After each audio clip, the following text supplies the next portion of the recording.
টানা বর্ষণে বন্যা পরিস্থিতির অবনতি হয়েছে কক্সবাজারে। বিস্তীর্ণ নিম্নাঞ্চল প্লাবিত, ঘরেও পানি ঢুকে পড়ায় জনদুর্ভোগ চরমে। রাঙ্গামাটি এবং বান্দরবানের পরিস্থিতিও অপরিবর্তিত। নিম্নাঞ্চল কয়েকদিন ধরে প্লাবিত। আশ্রয়কেন্দ্র খোলার পাশাপাশি ঝুঁকিপূর্ণভাবে বসবাসরতদের নিরাপদে সরে যেতে মাইকিং করছে প্রশাসন। ইফা জোশেক স্পার্ট মিক্সে আছে সবচেয়ে বেশি মশলার সংমিশ্রণ। ইফা জোশেক স্পার্ট মিক্স মশলা। ভারী বর্ষণ ও পাহাড়ি ঢলের কারণে কক্সবাজারের সদর উপজেলা, চকরিয়া, উখিয়া, রামুসহ ৯ উপজেলার চিত্র এখন এমন। তলিয়ে আছে ঘরবাড়ি, রাস্তাঘাট, দোকানপাট, পুকুর, মাছের ঘের। বেশি প্লাবিত হয়েছে উখিয়ার হলদিয়া পালং, জালিয়া পালং সহ 5টি ইউনিয়ন। এসব এলাকার 10,000 মানুষ এখনও পানিবন্দী। অনেকে যাচ্ছেন আশ্রয় কেন্দ্রে। পানির অবস্থান খুবই ভয়ঙ্করভাবে। আমাদের অনেক ঘর বাড়িতে পানি ঢুকছে, যা বলার মতন। অনেক মানুষ আশ্রয় কেন্দ্র নিয়েছে এখন বর্তমানে।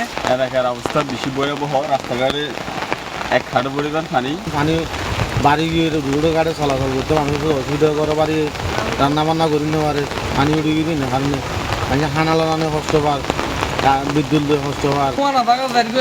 আশ্রয় কেন্দ্র পানি টানে উঠে ডুবে গিয়ে পৌঁছালে গরিবের বিকল্প আমাদের পথ নাই।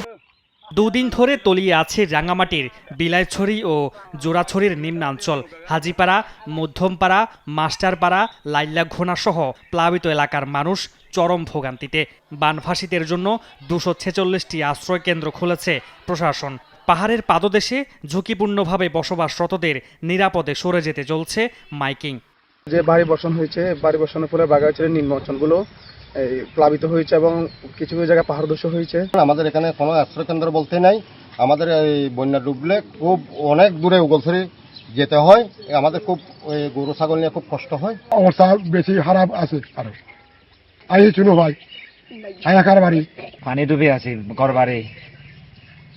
এই সরকারে আমাকে কিছু দেয় নাই। জনগণকে আশ্রয় কেন্দ্রে চলে আসার জন্য দয়া করে উদ্বুদ্ধ করুন, যাতে করে আমাদের একটি প্রাণও যাতে ক্ষতিগ্রস্ত না হয়।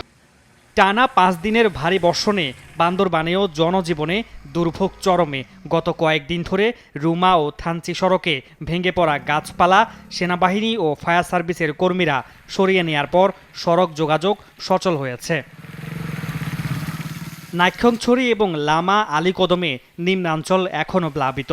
220টি আশ্রয় কেন্দ্র খুলেছে প্রশাসন। প্রস্তুত রাখা হয়েছে শুকনা খাবার, ঔষধ। পাহাড়ের পাদদেশে ঝুঁকিপূর্ণভাবে বসবাসরতদের নিরাপদে সরে যেতে চলছে মাইকিং। যে কোনো মুহূর্তে যে কোনো ধরনের দুর্ঘটনা ঘটতে পারে। এখানে রাস্তাঘাট ঠিক করার মতো কাউ নাই, বা কেউ কিছু করতেছে না। এই বৃষ্টিতে এখন রাস্তা ঠিক করার মানুষ এখন নাই। 51টা গ্রাম আছে ওই রাস্তার উপর নির্ভরশীল। ওনারা কোনোভাবেই এই বাজারে আসা যাওয়া করতে পারছেন না। এটা আমরা অতি দ্রুত ব্যবস্থা নেব মেরামতের জন্য। এরপরে যদি আরও বৃষ্টি হয়, অন্যান্য কোনো পয়েন্টে যদি ভেঙে যায়, সেটাও আমরা ব্যবস্থা নেব। টানা 3 দিন পর খাগড়াছড়িতে ভারী বর্ষণ থামলেও আকাশ মেঘাচ্ছন্ন। চেঙ্গি ও মাইনী নদী তীরবর্তী কয়েকটি স্থান থেকে পানি নেমে যাওয়ায় আশ্রয় কেন্দ্র থেকে ঘরে ফিরেছেন অনেকে। মামুনুর রশিদ অভি, যমুনা নিউজ।